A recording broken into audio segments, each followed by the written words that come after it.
कधी कधी आयुष्यात पॉज घ्यावा लागतो, घरासाठी, मुलांसाठी, स्वप्नांसाठी. पण सगळ्यात अवघड काय असतं, तो पॉज घेतल्यानंतर पुन्हा नव्याने उभं राहणं. आज आपल्यासोबत अशाच एक इन्स्पायरिंग वुमेन आहेत, ज्यांनी चॅलेंजेसला फेस केलं, पण पुन्हा नव्याने ठामपणे करिअरची सुरुवात केली. चला, आज त्यांच्या प्रवासाबद्दल जाणून घेऊया. सर्वात आधी तुम्ही तुमच्याबद्दल स्वतःची काही माहिती सांगू शकता का? हो. मी रोहिणी अक्षय देवकर. मी नेरूळमध्ये राहते. याआधी मी कोल्हापूरमध्ये राहायचे.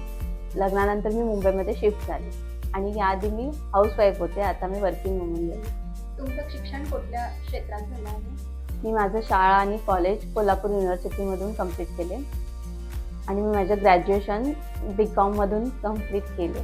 तुमचा पहिला जॉब किंवा पहिला अनुभव कसा होता? हा माझा पहिला जॉब आहे आणि याआधी मी कधीच जॉब नाही केला. 2016 पासून ते 2026 पर्यंत मी कधीच नाही जॉब केला आणि हा माझा फर्स्ट जॉब आहे. आता तुम्ही जसं म्हटलं की तुमचा 8 ते 9 वर्षाचा जो करिअर गॅप होता, त्याच्यामध्ये तुम्ही एकही जॉब केला नाही. मग त्यामध्ये माणूस सहजासहज भरपूर साऱ्या गोष्टी विसरून जातो. तुमचं एज्युकेशनल बॅकग्राऊंड असलं तरीही तुम्ही खूप साऱ्या गोष्टी इथे नवीन शिकल्या असतात. त्या अनुभवाबद्दल तुम्हाला काय सांगायचं आहे? हा माझा फर्स्ट जॉब होता आणि इथे जेव्हा जॉईन केलं तेव्हा मला खूप काही गोष्टी शिकायला भेटल्या. कारण याआधी माझा गॅप असल्यामुळे माझ्या खूप साऱ्या गोष्टी मी विसरून गेले होते आणि इथे आल्यानंतर मला थोडंफार सर किंवा मॅम त्यांनी खूप चांगला सपोर्ट केला. स्टाफ सपोर्ट करतो की नाही हे सगळं जाणून घेतलं. त्यामुळे आता मला कामाची आवड निर्माण होते ना, तर खूप छान वाटतं.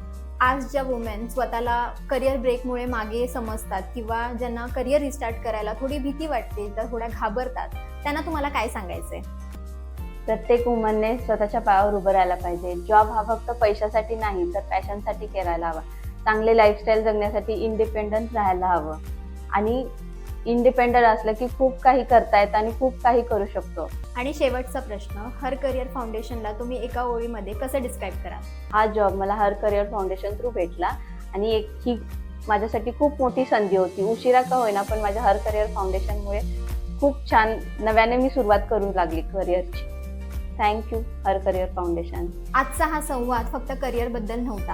आजचा हा संवाद होता स्वतःला नव्याने पुन्हा शोधण्याचा. प्रत्येक त्या महिलेसाठी जिला वाटतं की करिअर ब्रेक, करिअर पॉज हे सगळ्यांमुळे आपली स्वप्न अडकून राहतात, पण तसं नाहीये.